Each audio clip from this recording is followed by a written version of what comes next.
Holland hall संवाद के चर्चा के पहले सत्र में आप सभी का स्वागत है। हॉलैंड हॉल संवाद के तहत आज हम लोग जिस पहले चर्चा के साथ अपने इस प्लेटफॉर्म की शुरुआत कर रहे हैं, उस चर्चा को देने के लिए हमने चुना है प्रोफेसर अपूर्वानंद को। प्रोफेसर अपूर्वानंद दिल्ली विश्वविद्यालय में हिंदी साहित्य के प्रोफेसर हैं और कला भाषा इसके समीक्षक के तौर पर अपनी विशिष्ट पहचान रखते हैं। साथ ही साथ आप इनको अल जजीरा, वायर, एनडीटीवी, स्क्रॉल, सत्य ऐसे तमाम न्यूज पोर्टल्स और न्यूज चैनल्स पर भी लगातार सुनते आए होंगे। प्रोफेसर अपूर्वानंद की रुचि का एक महत्वपूर्ण बिंदु है गांधी का विचार पटल। गांधी के इसी विचार पटल के साथ आज हमने उनको अपने कार्यक्रम में मुख्य वक्ता के रूप में या वक्ता के रूप में आमंत्रित किया है। हमारी आज की थीम है गांधी का संघर्ष और इसकी वर्तमान प्रासंगिकता। इससे पहले कि प्रोफेसर अपूर्वानंद आज का अपना सत्र शुरू करें, मैं आपको हॉलैंड हॉल संवाद शुरू होने से पहले हॉलैंड हॉल की लिगेसी के बारे में कुछ बताना चाहूंगा।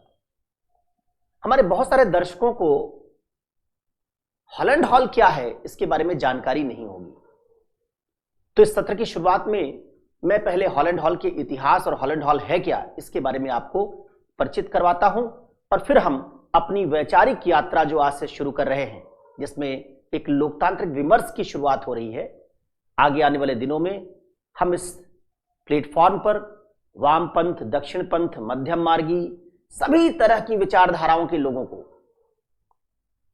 यहां लोकतांत्रिक विमर्श के लिए आमंत्रित करेंगे और इसको विशिष्ट प्लेटफॉर्म के रूप में डेवलप करेंगे जिस पर विद्यार्थी अलग अलग तरह की राय से परिचित हो सके और एक संवाद की चर्चा की संस्कृति के तौर पर हम इस प्लेटफॉर्म को विकसित करें। आइए जानते हैं हॉलैंड हॉल के बारे में। हॉलैंड हॉल इलाहाबाद यूनिवर्सिटी का, इलाहाबाद विश्वविद्यालय का एक हॉस्टल है, लेकिन ये बड़ा विशिष्ट हॉस्टल है। इसको आप केवल एक विद्यार्थियों के रहने वाले जगह के तौर पर मत लीजिएगा। सन 1900 में इस हॉस्टल का निर्माण कार्य शुरू होता है विलियम हॉलैंड नाम के एक पादरी के द्वारा। 1900 इसका मतलब बहुत सारे जो भारत के विश्वविद्यालय हैं उनके बनने से पहले, उनसे भी पुराना हॉस्टल है। और शुरुआत में इसके कैम्ब्रिज कोर्ट का निर्माण होता है। आगे चलकर इसमें एक दूसरा कोर्ट, ऑक्सफोर्ड कोर्ट बनाया जाता है और हॉस्टल का नाम पड़ता है कैम्ब्रिज एंड ऑक्सफोर्ड हॉस्टल। बड़ी रोचक कहानी है ऑक्सफोर्ड कोर्ट के बनने की। दुनिया की पहली हवाई डाक सेवा, दुनिया की पहली हवाई डाक सेवा इलाहाबाद के पोलो ग्राउंड से, जो अभी हाई कोर्ट के पास है पोलो ग्राउंड, वहां से नैनी के लिए गई थी। समय है 18 फरवरी 1911 का।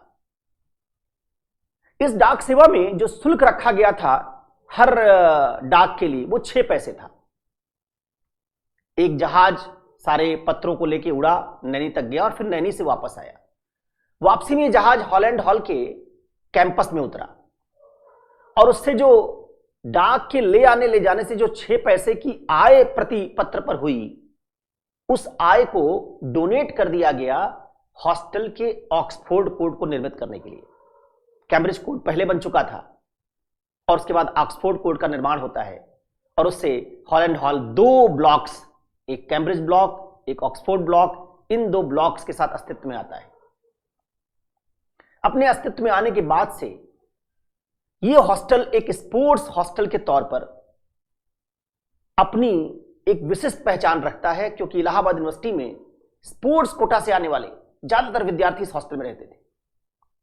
इससे क्या होता है, पूरे भारत से इलाहाबाद में पढ़ने आने वाले विद्यार्थियों में बहुत सारे लोग जो खेल कूद में अव्वल हैं, वो हॉलैंड हॉल का रुख करते हैं।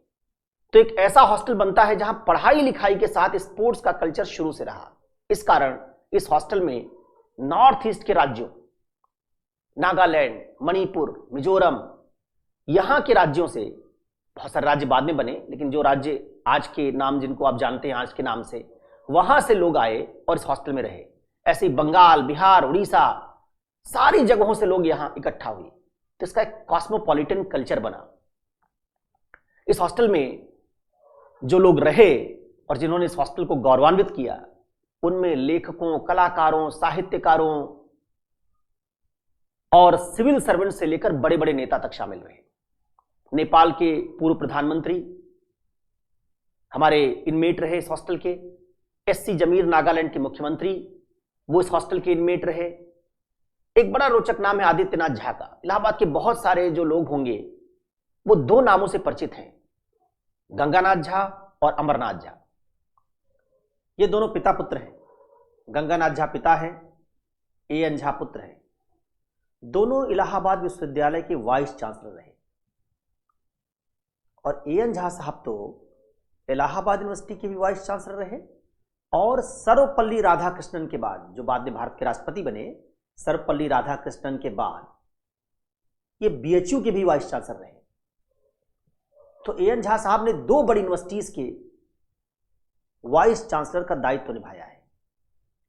यही एएन झा साहब जब इलाहाबाद के वाइस चांसलर थे तो म्योर हॉस्टल, जिसको आजकल एएन झा के नाम, एएन झा हॉस्टल के नाम से जाना जाता है, इलाहाबाद के वीसी रहते हुए ये म्योर हॉस्टल, आज के एएन झा हॉस्टल के वार्डन भी थे।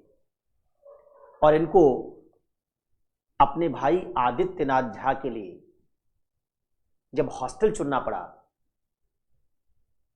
तो इन्होंने उनके लिए म्योर हॉस्टल का चयन नहीं किया, उन्होंने इनको हॉलैंड हॉल हॉस्टल में भेजा। ये दिखाता है कि कैसे इलाहाबाद के सबसे बड़े विद्वान और सबसे बड़े एकेडमिशियंस में एएन झा और जीएन झा साहब का नाम आता है।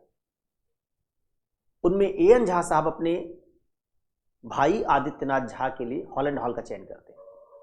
और आदित्यनाथ झा भी कोई मामूली नाम नहीं है, पद्म विभूषण मिला है इनको सिविल सेवा में।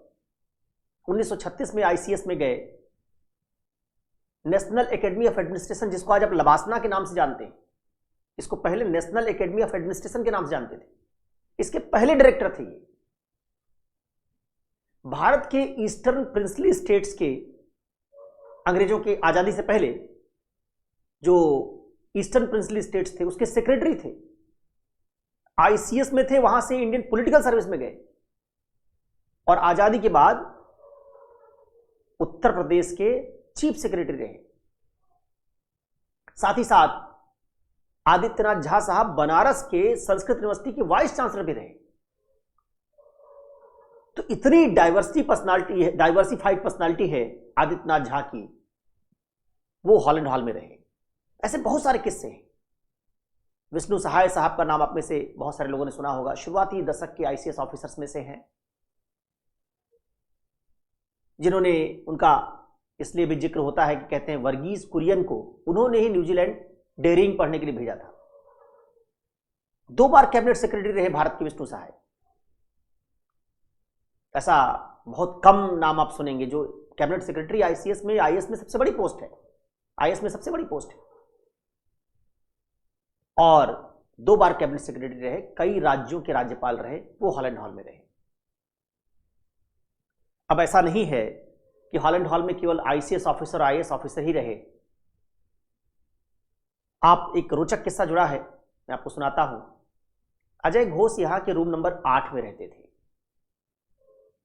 और चौरी चौरा कांड के बाद इसी रूम नंबर 8 में भगत सिंह अजय घोष के कमरे में आकर रुके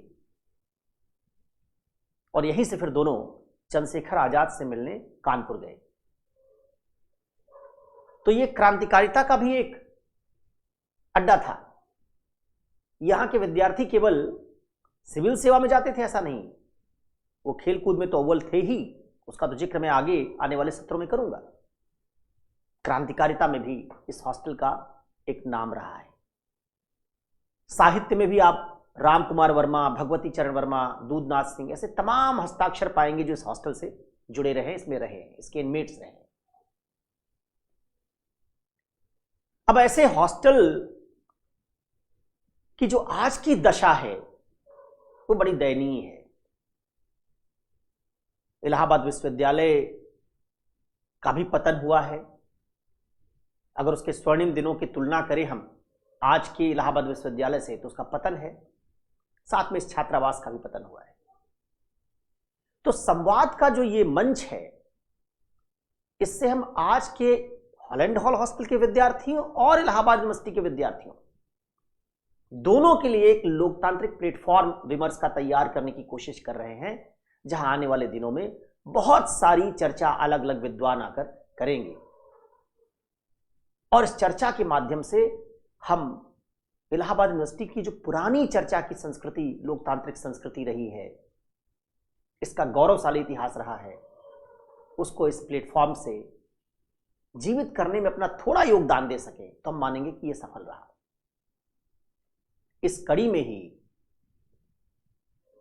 हम लोगों ने इस संवाद सत्र की शुरुआत के लिए गांधी को चुना है। पहला जो सत्र हमारा आज का है, उसमें हमने गांधी को चुना है और गांधी पर बोलने के लिए प्रोफेसर अपूर्वानंद को बुलाया है। उम्मीद करते हैं कि इस संवाद सत्र से, जो आज का संवाद सत्र होगा, इससे आप लाभान्वित होंगे। अगला संवाद सत्र हमारा अंबेडकर पर होगा, जो इस महीने के अंत में होगा, और फिर अगले महीने फरवरी में फिर 2 संवाद सत्र रखे जाएंगे। हर महीने में 1 या 2 संवाद सत्र कम से कम होंगे। इस जानकारी के बाद मैं अब प्रोफेसर अपूर्वानंद, जो हमारे आज के वक्ता हैं, उनको जोड़ता हूं गूगल मीट पर, और अपने बहुत सारे साथी जो इंतजार कर रहे हैं इस कार्यक्रम की शुरुआत की, हॉलैंड हॉल के पुराने विद्यार्थी जो यहां 70 के दशक में, 80 के दशक में रहे, उनको सबको जोड़ता हूं, जिससे गूगल मीट के माध्यम से हम आज की चर्चा शुरू कर सकें। तो आइए जुड़ते हैं गूगल मीट से, वहां प्रोफेसर अपूर्वानंद इंतजार कर रहे हैं, और शुरू करते हैं आज चर्चा गांधी का संघर्ष और इसकी वर्तमान प्रासंगिकता पर।